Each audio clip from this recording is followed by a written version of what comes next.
मीरा भाईंदरमधील मराठी मोर्चा रोखण्याचा प्रयत्न भोवला। पोलीस आयुक्त मधुकर पांडेंची तडकाफडकी बदली। निकेत कौशिक नवे आयुक्त असणार। फडणवीसांनी महासंचालकांना आंदोलनासंदर्भात विचारणा केली होती। आमदार निवासातील कॅन्टीनमध्ये संजय गायकवाडांची गुंडगिरी। निकृष्ट वर्णामुळे कॅन्टीनमधील कर्मचाऱ्याला बुक्क्यांनी बदललं तर माफी मागणार नाही। शिंदेंनी समज देऊनही गायकवाडांची मुजोरी काय। निकृष्ट जेवणावरून आकाशवाणी आमदार निवासातील अजंता कॅटरर्सचा परवाना निलंबित। कर्मचाऱ्याला मारहाण प्रकरणी आमदार संजय गायकवाडांवरील कारवाईची अद्याप प्रतीक्षा। मुख्यमंत्री फडणवीसांनी संजय गायकवाडांचे कान टोचले। आमदारानं मारहाण करणं चुकीचं। सभापती अध्यक्षांनी कारवाईचा निर्णय घ्यावा। फडणवीसांच्या सूचना। एकनाथ शिंदेंना मुख्यमंत्रीपद न मिळाल्यानं फडणवीसांना बदनाम करण्याचा प्रयत्न। यामागे मोठा कट। शिंदेंच्या शिवसेनेवर उद्धव ठाकरेंचा मोठा आरोप। विना अनुदानित शिक्षकांच्या आंदोलनाला अखेर यश। अधिवेशन संपल्यानंतर 18 तारखेला 20% वाढीव पगार खात्यात जमा होणार। मंत्री गिरीश महाजनांची आंदोलनस्थळी घोषणा। शिक्षकांच्या या परिस्थितीला सतेज पाटील तुमचं सरकार जबाबदार।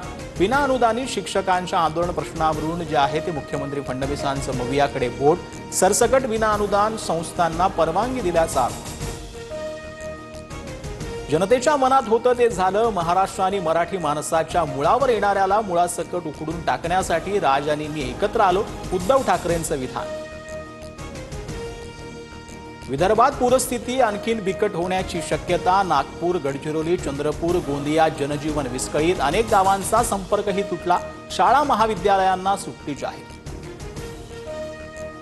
राज्य सरकारचा बहुप्रतीक्षित जनसुरक्षा विधेयकाचा मार्ग मोकळा।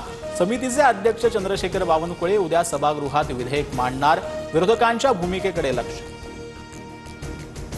पंतप्रधान नरेंद्र मोदींना नाम्बिबिया या देशाचा सर्वोच्च सन्मान। राष्ट्राध्यक्ष नेटुंबो नंदी यांच्याकडून मोदींचा सत्कार। विधानसभेत तुकडेबंदी कायम रद्द करण्याची ती घोषणा करण्यात आलेली आहे।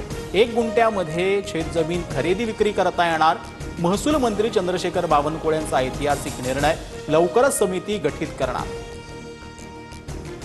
राजकीय निवृत्तीनंतर नैसर्गिक शेती करणार। केंद्रीय गृहमंत्री अमित शहांनी निवृत्तीनंतरचा प्लान सांगितला।